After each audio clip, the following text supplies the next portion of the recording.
you are a doctor, and you are in authority to speak on the anatomy and the physiological makeup of the human body and tell us what is correct and what is incorrect sexual orientation amongst people. Is it right, because you are a Christian doctor, for them to censor what you have to say? No. Because why? You are able to speak authoritatively on the issue. And that should matter, not with faith community we come from. Am I able to speak authoritatively on the issue at hand? And is the things that I'm saying correct and in line with federal guidelines as it deals with health and proper sexual orientation? So that's one of the things that we really need to stand behind Richard Urban. Richard Urban is a man of faith, and we applaud him being a man of faith. We applaud him being a man of faith. He's a man of convictions, and he's a man of good moral standing. Please don't allow people to put a censor on what you have to say just because you believe the way you do. Please don't allow people to put you out of the arena of public voice because you have the convictions that you have. Our convictions mean something. Our convictions have strength and they have power, and our convictions are the catalyst that led us to this arena today. Thank you so much. The question I would like to ask Chancellor is, how many 13 and 14-year-olds has she held the hands of? Has she wiped the sweat and the tears from their face as they lay dying as a result of having the HIV/AIDS virus? Because nobody said, baby, it's okay if you say no. How many? How many Ultra Teen Choice meetings has our chancellor come and sat in on? How do you make such a strong and drastic decision where our children are concerned to remove something that sometimes we can't get across to them, but their peers can? No, we don't come in and try to influence anybody on our religion and our religious beliefs. And it doesn't matter whether you're gay, straight, homosexual, whatever the term is you choose to use. It's abstinence before marriage. It doesn't matter. I mean, AIDS doesn't care whether you're Catholic, whether you're Protestant, what your faith is. It's affecting all of us. Our children are dying each and every day. No one program is going to do everything for everybody. But we're saying that if our children want a place where they can go and fellowship and say no, that's okay, and that we support that. I don't think you get extra points whether you attend or don't attend Ultra Teen Choice. The students come freely because they want to have the opportunity for them to have the opportunity for themselves to make valued choices that will sustain the quality of their lives. That's what we're talking about here. We're talking about the quality of life. We're not talking about religion. As has been said, we're not talking about sexuality in this context.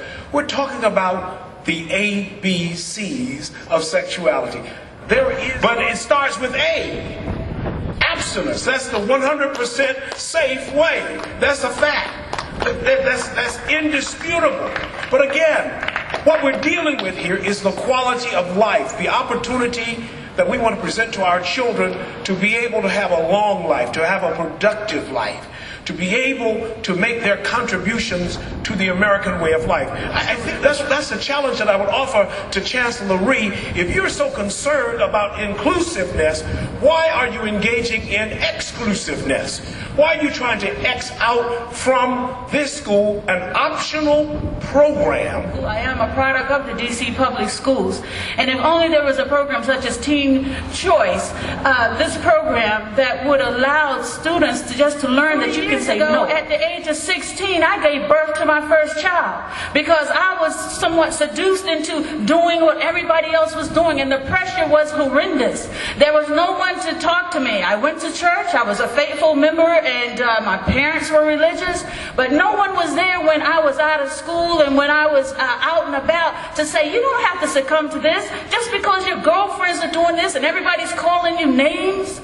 We need to uphold our young people. We need to let them know abstinence is the only way So we have to be about talking to our young people, because nobody was there for kids who have not had anyone show them anything. And I felt so sorry, because all I did was yell, "Oh, he better not hit my babies." These are strangers that were cursing in the street, and they needed someone just to show some affection, even me, a stranger, and these kids just were endeared to me. So I shared that to let you know our children are starved and in need of love and someone to show they care. So let us show some love. Amen?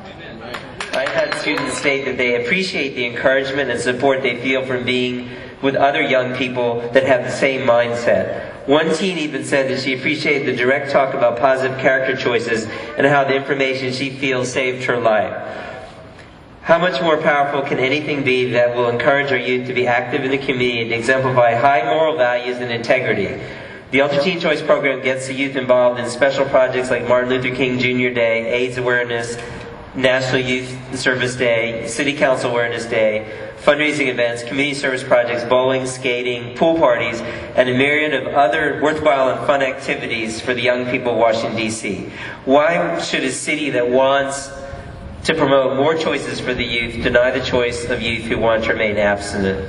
And that's written by Janice Flannagan, who's a faculty advisor for our program at Eastern Senior High School. Yeah, what schools are we in, you're saying? Other schools? Well, we've had our program at 4 schools, and currently this year we're working at Eastern Senior High. Stuart High. Other questions? Yes. J. Grace Harley, GNM News. Do you think that because Chancellor Reed has, I believe, a very openly gay man as her right-hand person or assistant, I've been told that, do you think that could be of any influence in her position? Absolutely. I feel that the fact that Mr. Nankori, who you're referring to, has made a false statement saying, for instance, there was a moratorium on outside help providers. He told me in our meeting that was actually a false statement. To have a meeting with you. She's off the chain. She's poison. Booyah, she'll kill your man. Watch out for dog. She's poison.